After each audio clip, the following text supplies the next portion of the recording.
Good morning. This is the Blaine's World podcast that can be found each week on Facebook, YouTube, and LinkedIn. You can also listen in on Spotify or Apple Podcasts, and you get more information at our website and listen to previous shows at www.blainesworld.net. I'm your host, Blaine Greenfield. I'm here in my lovely studio in downtown Fairview, North Carolina. And it's my pleasure to be speaking with Jason Aycock. And Jason, you can wave to all your fans and friends who are watching this. Okay. Hi there. Okay, and that's Jason Aycock. And Jason Aycock is a North Carolina native with a performance resume spanning almost 20 years. Having graduated from Mars Hill College, now the university, with a BFA in musical theater in 2005, he's worked as a performer, director, choreographer, and dance instructor across the state. He has spent over a decade in the Wilmington area, and he's worked and performed with Opera House Theater Company, Thalian Association, Big Dog Productions, and Cape Fear Theater Arts. Some of his favorite credits, including Crazy for You, The Will Rogers Follies, Hair, Peter and the Starcatcher, and most recently, Western North Carolina theater goers may have seen him, and I was one of them, in a terrific production that saw of My Way. And what we're talking about, though, is going to be about an upcoming production that Jason is involved in. I think you're going to be both in the production and your choreographer for it. That's correct. Okay, and is Spamalot. Monty Python's Spamalot, absolutely. Okay. Looking forward to it. But before I talk about Spamalot, Jason, let me ask you, in terms of as a kid, you grew up where? I grew up in Burgaw, North Carolina, which is right outside of Wilmington, so over on the coast. Okay. And as a child growing up, did you always know you wanted to be this musical theater guy? I honestly, I really did. My mom's a dance teacher, and I was performing before I really knew that that's what I was doing. You know, I was in dance classes, and my brother and I would put on shows, and my mom was always very encouraging of it. And then when it came time for high school, and I really kind of discovered the drama club and theater, my junior year in high school, I said, yeah, I think this is what I want to do for as far as I can see, for a long, long time. Does your brother still perform? He plays music a little, but he's not as into it, I guess, as I am. So as a kid growing up, do you remember your very first role that people actually paid to come see you? So sort of. This was my mom's cousin was the director of the Wilmington Ballet, and it was Christmas time, and they were doing a production called The Enchanted Toy Shop, and I was involved in it only a little bit, but basically my mom's cousin said, we need more boys for the production, as is usually the case. And so we were part of it. And that was my first ever paid or production where people came to paid to come see it. How old were you? I was, I think, about eight or nine. Because I had this idea, I've never shared it with you, Jason. I've shared it with lots of other people. But as a fundraiser for SAWT or HAWT, you name the theater, everybody would recreate their very first role. You know, like your role when you're 8 years old. Do they have a videotape of that somewhere? I have been looking for it. My mom's cousin swears that there are pictures and that she knows somebody filmed it, but that was also 30 some years ago. So whether or not the video is actually of quality to really tell, I don't know that you'd be able to find it, but it would be really, really fun. I can remember exactly what we did for one of the sequences. We were all just kind of characters out on the street as the main person was entering the enchanted toy shop. But myself and two other young kids, we had a wheel and a stick, and we were running the wheel across the stage, and then we drew a circle and played marbles, or pretended like we were playing marbles out on the street. Well, I want you to remember that, because you can tell when we create this again, you'll get a chance to do that number again. Your mom's cousin and mom, are they both still around? Yes. Okay. My mom's cousin Ann Goodrum. We'll give her a shout out, right? Oh And yes, Anne, absolutely. and what's your mom's name? My mom's name is Nancy Rivenbark, and she Okay. still teaches dance in Burgaw at Cripple Creek Corner Dance Studio. Okay, well, that's cool. And so if they're listening, we want to give a shout out to them. And did you ever teach dance also at the studio? Oh, I do. I Oh, you have still do? I have taught since probably I was around 18. That was when I first started assisting like and teaching at the studio. And then when I graduated college and went back to the Burgaw Wilmington area, I taught a lot. Then I've done tap and clogging, theater dance, of course, and some other things as well, ballroom and some hip hop and just whatever was needed, honestly. Especially, I guess, in West North Carolina, clogging really comes into play, or that's the big thing in West North Carolina, clogging. That's honestly one of the reasons of why I went to Mars Hill University was because they have a national Right. clogging team, the Bailey Mountain Cloggers. And you were in them, you were in that also? I was a member of the team, and then my senior year, I was the team captain right before I graduated. It was a busy year.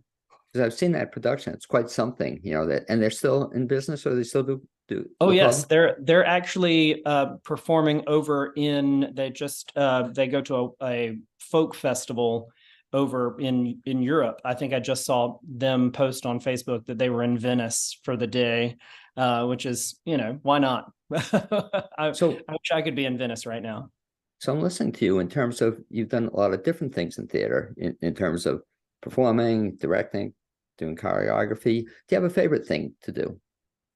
I think performance is always going to be my favorite. I just love getting up there, creating a character, being in the scene, in the moment with other people that are doing the same. As much as I do love so many aspects of it, but performance really is always going to be at the top, I think. And I have to sort of give you a compliment here in that I've spoken to lots of actors, directors, choreographers, and you're one of the first folks who said they actually prefer the acting, because directors won't tell me this, Jason, but the truth is they prefer the directing to acting because they don't have to memorize the lines. So that's nobody will tell me that, but it's that you actually love performing. And let's talk a little bit about performing, because I only had the pleasure of seeing you in that one show recently, My Way, but that's quite a performance. Had you ever done that before? I had not. I was a little familiar with the show.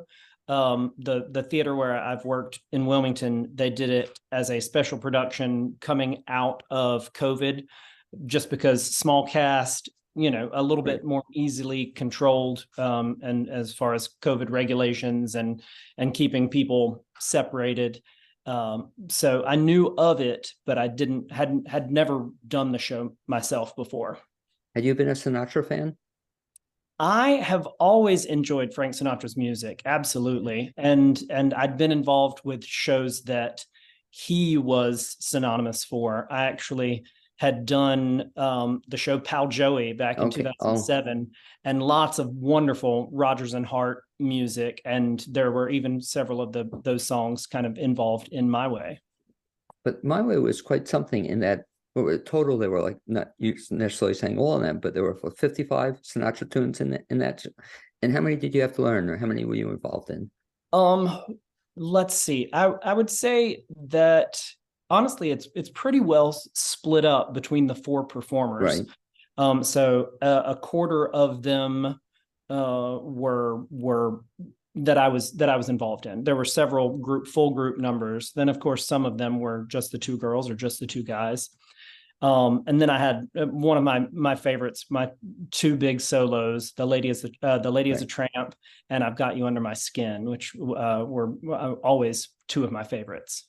And just watching you, you look like you were having so much fun with that show. You were just like bouncing around, and it's just great job on that. Thank you. So Well, thank I you. enjoyed it. And you had it was so cool. You had a great cast with you. It was just a small play, I don't know. Do you Right. remember you remember the names, or who else was Oh in the yes. cast? So I worked with Tristan Altabelli, Right. Ivy Brooks, and Shelley. Oh gosh, Shelley's last name is hold on, I can find it because I don't want. She's going to watch this and she's going to be so upset with me.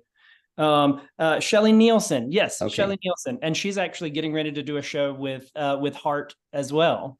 What show is she going to do? She's going to be involved with Good Old Girls, which is the show that goes up right after Spamalot does. And I guess I'm anxious to see because I don't know that show. I don't think. Is that a Oh, musical or? it does. It's got music in it and everything, and it's really it's a fun show as well. And I think they've got a great cast.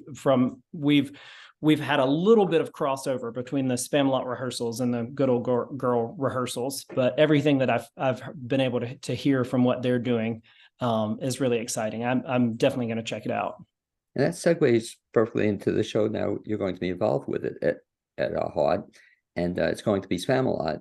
And for the benefit of folks who don't know Spamalot, if you could kind of in the next, I guess, 25 minutes, give a short Reader's Digest summary of what the play is about. But 25, Absolutely. like you can do it in a couple minutes. Go ahead. What is it? So it is Monty Python's Spamalot, which I think even in the liner notes of the show, it says lovingly ripped off from Monty Python and the Holy Grail. It was adapted by Eric Idle, one of the original Monty Python crew. And he takes so many segments. I've got to say, it's not all of it's not the entire movie, but so many of the iconic scenes where the two soldiers are inquiring about King Arthur's horse and his coconuts, and so many of those moments are faithfully recreated on stage, and then they've actually added quite a bit of music that helps tell the story and helps branch out some of or flesh out some of the characters and give everybody really, really wonderful moments. But if you were ever a fan of Monty Python and the Holy Grail, then you are sure to love it. And if you're not a fan of Monty Python and the Holy Grail, I would say there's so much true musical theater infused into it. If you're a fan of musical theater, then you'll still really, really enjoy it. So the point is, you don't have to know the story or the movie to enjoy it. Right. I would say if as long as you can follow along just the idea of King Arthur searching for the Holy Grail, then you'll be ready to go. As a kid, do you remember the movie? Oh gosh, yes, absolutely. My two best friends and I, we would watch we watched the movie first, probably middle school age, Right. and then my friend Gabe, he got the entire box set of Monty Python, the Flying Circus, and we watched that religiously as well. So many there are some little things pulled from other Monty Python sources, like the Flying Circus, like Life of Brian, and so it's been great to be able to throw all of that in there. So there's some great Easter eggs if you are a Monty Python fan, more than just Monty Python and the Holy Grail. But again, it's all very silly. I would say it's close to being a farce, just because there are so many jokes coming at you, and a lot of it is over the top and absurd, but in a way that everybody will have a good time. Now, you talk about everybody. What age limit would you say could this be for teenage, young kids? What is there an age limit you'd recommend? I would say teenage and up are really, really going to enjoy it. There's, a few things. I would say there's some very, very quick language that may not be great for younger, like the youngest of kids. But I mean, honestly, I can remember seeing things when I was younger, and the overall experience, I wouldn't have been able to know one way or another if there was a whole bunch of language in it, because I was just enamored with the whole performance aspect of it. But that's me. I'm not. If parents are worried about their kids, seeing something inappropriate, I would say all of it is in good fun. None of it is too terrible. There are some scenes, if you again, if people are familiar with the movie itself, the Black Knight scene, the scene where they are at the cave of Cabernaum, there are some scenes of, let's say, theatrical violence that that are funny, but younger kids may have a problem with that, or parents may have a problem with their younger kids seeing that, I guess. Okay, and we kind of give them a warning here. If they want to listen to it, fine. But to Right. me, it seems appropriate for just about any kid. I think they'd enjoy it. So you don't have to leave them at home if you don't want to. Right. Like I said, I think it's really, really fun, and everybody can find something to enjoy about it. And even those scenes of violence, I wouldn't say are anything crazier than what is on TV nowadays, honestly.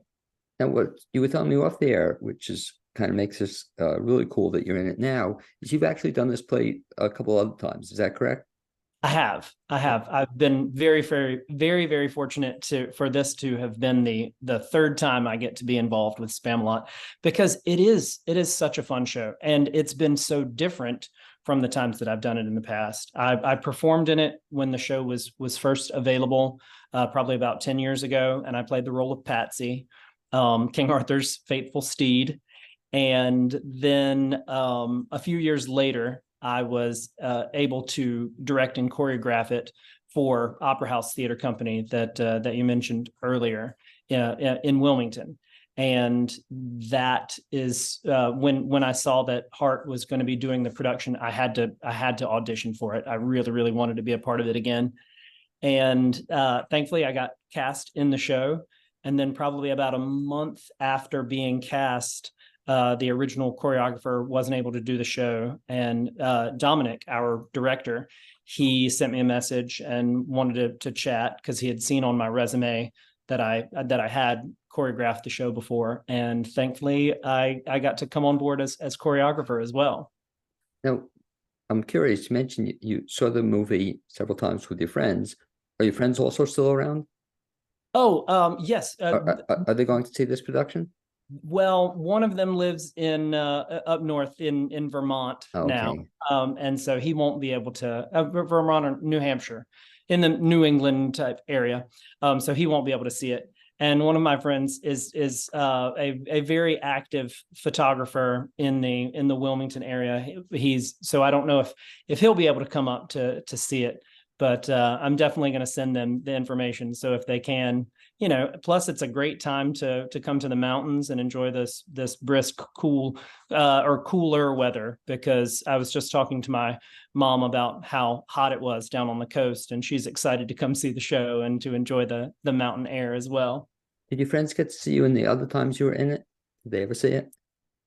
Yes, Okay, great. they saw me back when I first did the show in 2013. I mean, that must have been so much fun for you, kind of reliving your childhood. But here Oh, you watch absolutely. this movie, and many years later.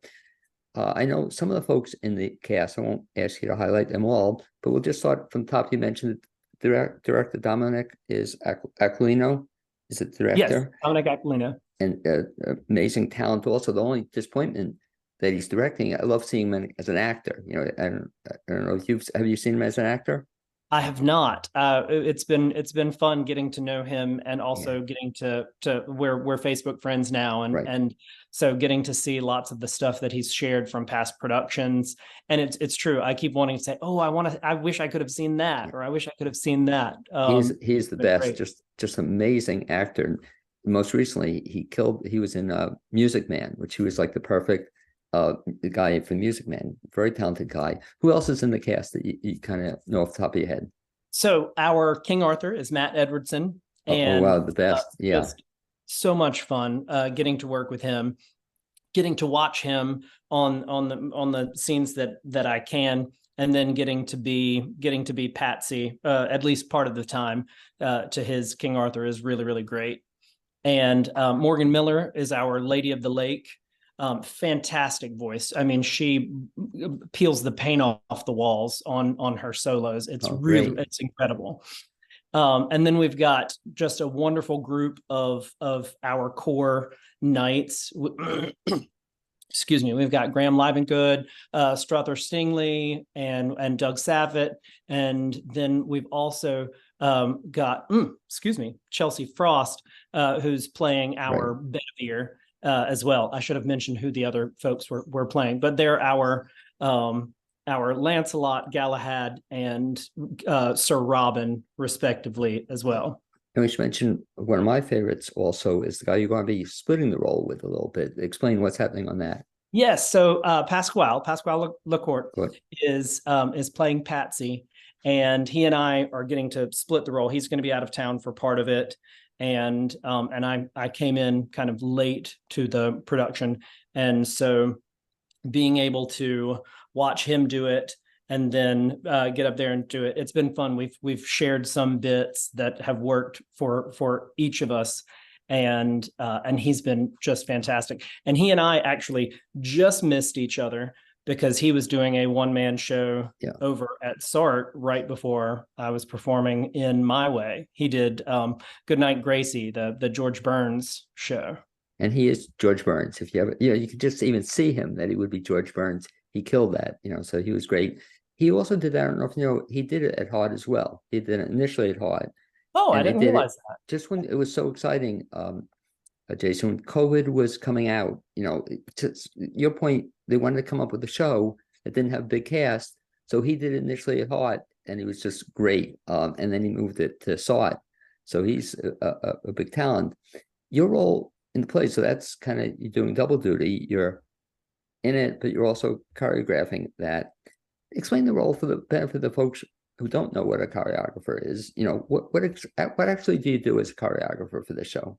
Well, like I said, there's so much musical theater influenced or infused into the show. If you are familiar with the movie, you would say, well, there's really only one musical number. It's Knights of the Round Table, but there's lots of other music that's been added into the show. And a lot of those are very different and very specific dance sequences. I don't want to spoil too much, but there's some strangely over the top, very specific folk dancing in part of it. There's some and there are some great nods to other Broadway musicals. I'll throw in just this one, and there's a great sequence that's very reminiscent of Fiddler on the Roof, and the moment you see it, you'll be like, oh, I know exactly what they're talking about. But and I got to put together all of the dancing for the show, and we've got a one, like we said, there's a wonderful cast of the principals. The principals are fantastic, but our ensemble, they put on so many different costumes and do so many different things. And literally every time I came into rehearsal and told them what they were going to do, at no point did they say, really, like, did they question me? They were so in it 120% from the beginning, wanting to do all of the silly stuff, all of the very technical dance stuff. It's been wonderful working with them as well. And I have to give a shout out to Brian Bush, who has been the dance captain. And anytime I'm putting together a number, he's furiously writing notes and going through it. When I'm working on other things, he's got people and he's running them through a tap number, or there's a pas de deux, a kind of a very short ballet duet in one of the numbers. And he's been so good about just helping make sure that every dance sequence is as tight and together as it can be. How is it working with folks who aren't primarily dancers? I assume some of the actors' case. Do you have some people who actually have never danced before or done very little dancing? There are some, I would say, that maybe aren't as familiar with the dance aspects of it, or maybe they haven't ever taken a dance class. But hopefully I would like to, I don't want to pat myself on the back, but I'd like to think that because I do have at least a little bit of a background in teaching dance, that I've been able to put it together in a way that is accessible to them. But when you see it, you also can see that the knights do a certain level of dancing, and then the ensemble, they are doing a very different level of dancing. And I think that kind of plays into the very Monty Python-esque bit of it, when you see your six core people doing such funny, absurd, over the top stuff. And it's framed by these wonderful dancers changing hats, doing all of this, and they are building the scene around the this joke or that joke. So when auditions were underway for this play, and maybe weren't in the process then, but was Dominic also looking for, I guess people could sing, act, but then was he looking to make sure they could dance? When we were at auditions, there was a dance call. It was a great dance call. I'm trying to remember exactly what it was. I feel like it was a one dance call for the whole season, the summer season. Right. And I think that it was a bit of Cinderella, because I knew that they were doing Cinderella in the same time frame. That's of course just the show that they just finished a few weeks ago. But I would say that certainly the dance is an element of it, but the singing and the comedy, the acting, being able to land those very specific type of jokes was certainly paramount in finding people. And then after that, the dancing we could tailor towards each person, each number, each specific dance number. For the benefit of the folks who are interested in the show, and I hope a lot of people are, best bet, well, let me ask you, when does it run from? Do you have the dates in front of you? So we open on August 25th, which is this coming Friday. And then we run Friday, Saturday, and Sunday for 4 weekends, except for the last weekend, which is I think it's the 15th, 16th, or the 14th, 15th, 16th, and 17th of September. I'm checking that right now to make sure that 14th, 15th, 16th. Yes, that's correct. So August 25th through September 17th, Friday, Saturday, and Sunday, except for the final weekend, which is Thursday, Friday, Saturday, and Sunday. Okay, and then you probably have it in front of you, but if folks want to get more information, Jason, best bet is to go to, I guess, the website. Do you have the website in front of you? It should be, hold on, so I think I have it here, I think. Hearttheater.org Okay. is the best place to go. And then you can kind of see everything else that they've got in store for their season. But also you can click on the links for tickets, for Spamalot, and you can come see us. Which you mentioned, though, when you talk about Heart Theater, you spell theater the correct way. Is that it? How do you spell theater? Oh, you know what? Let me see. Most are moving in that direction. Let me just double check it also. I think, yeah, they spell it with the R-E. R-E, yes. Is that how you spell it now? Or yes. Is that the correct way? Well, I know that's the way that they spell it for their for the Earl, if you're going to their website. Right. Yeah, that's the only way I know how to spell it. Well, no, I guess the only problem becomes if a theater is named ER, then it's just confusing to some people. Oh, yes. And I think ever since I've started doing theater back when I was in high school, there's always been the debate of why it is that way. So after the play ends on the weekend of the 17th, do you have anything else in the works coming up that we know about? I'm currently trying to find other things to do around the Western North Carolina area. It's fun. I mean, there's so many wonderful organizations up here. I mean, so many within Asheville, but then you've also got SART and a Parkway Playhouse, Flat Rock Playhouse, everything right over the Tennessee line, Jonesboro Repertory Theater, even up into Bristol and Kingsport. So there's just such wonderful theater around here, and I love theater, so I'm very, very interested in being involved. Well, anyway, I'm really looking forward to seeing you in this particular play because I haven't seen you once. No, I saw it in my way, but I've never seen you with the dancing. It's actually fun. I look forward to seeing lots more things. Like, thank Jason Aycock for being my guest on this edition of the Blaine's World podcast. Also, my producer, Cappy Tassetti. And look forward to seeing you actually in person live in a couple of, maybe in a week or so. Be well, Jason. Awesome. Blaine, thank you so much. Okay, thanks for being my guest. And you stay with me. We're going to sign off.